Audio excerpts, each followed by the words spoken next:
There's either dark or light. There's no dimmer switch. Huh? There's no dimmer. Oh, I'm just going to turn the lights out just a little bit. There is no half dark or half light. You're either in the darkness or you're in the light.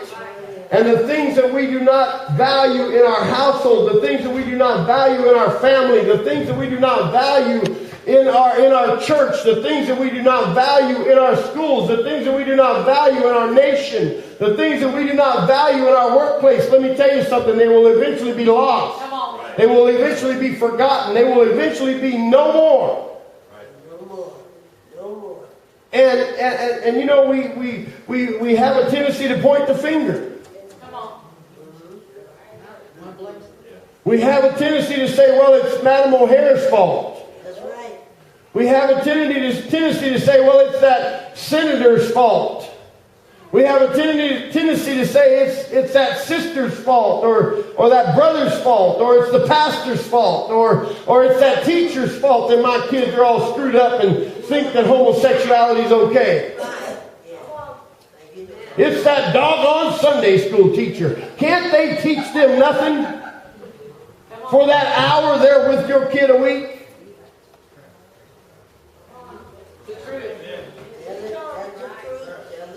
It starts at home. Yes, it does. Yes, it does. When you point a finger out, you need to point about 6 more back at yourself. Because why? Because Christians have all but shut their mouths. Because why? Because we've been told to. Christians have all but hid under the blankets when some liberal somebody comes in and tries to mess things up. We've hidden under the blankets. Why? Because we have lost our hope and our value for Christian morals and Christian ethics. Do you know what, man? I'll tell you something. Then I'll be quiet about this.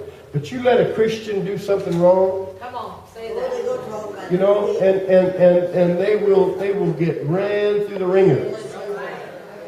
I'm not talking about the ringer that they have at the fair, that ride. I'm talking about the ringer like some people remember them sewing or them washing machines with that little ringer on there. They'll run through that kind of ringer.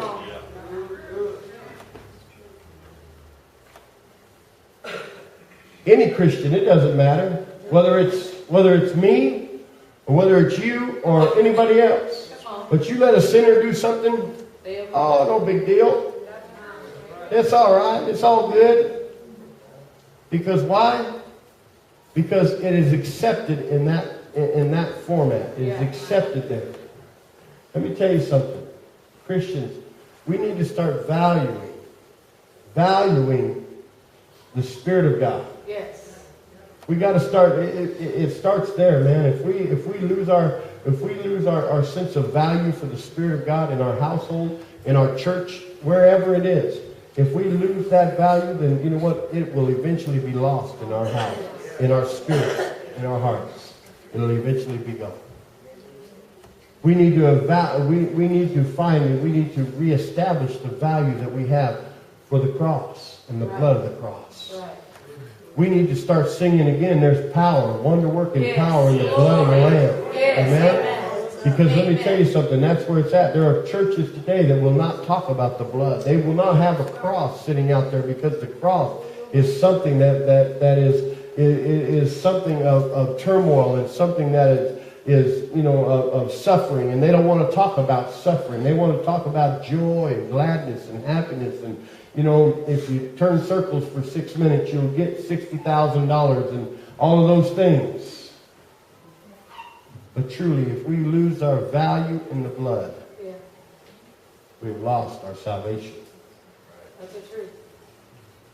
And last, but certainly not least, the things we value, the things we no longer value, we will certainly someday be lost.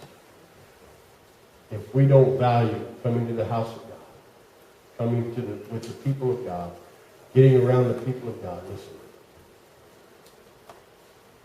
One day it'll be lost.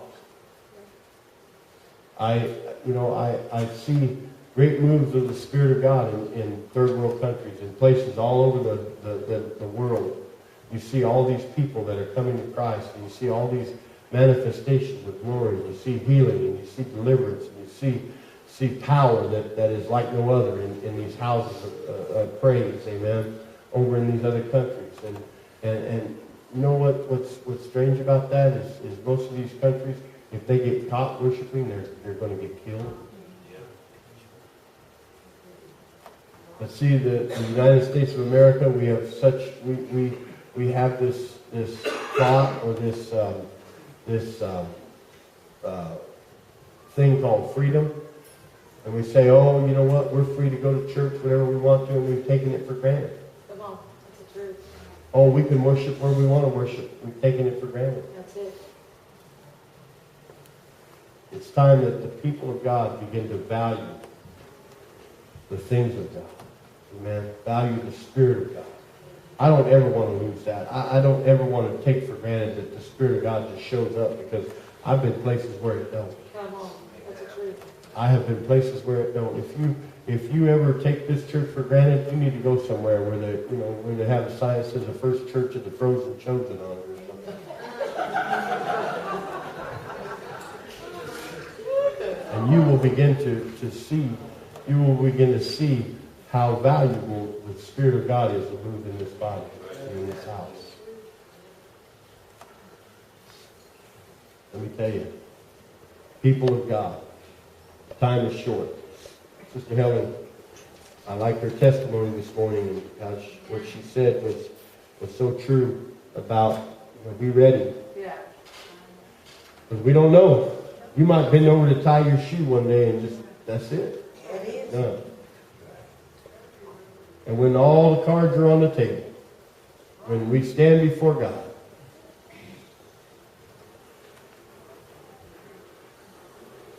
is he going to say, well, what'd you do? Well, Lord, I had fire insurance. Lord, I was saved. Or is he going to look at you and say, well done, good and faithful servant. And you're into your rest. I don't know about you, but I want to hear those words. Yes. I want to hear that exactly. That's what I want to hear. I want to hear God. I want to hear God say, well done, good and faithful servant. You've done a great job on the earth. You have told people about me. You have led people to me. You have done what is required of you to do. Enter into your rest.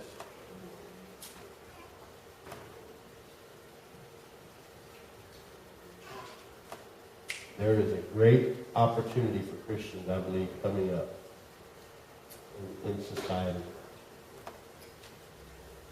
There is probably one of the, this is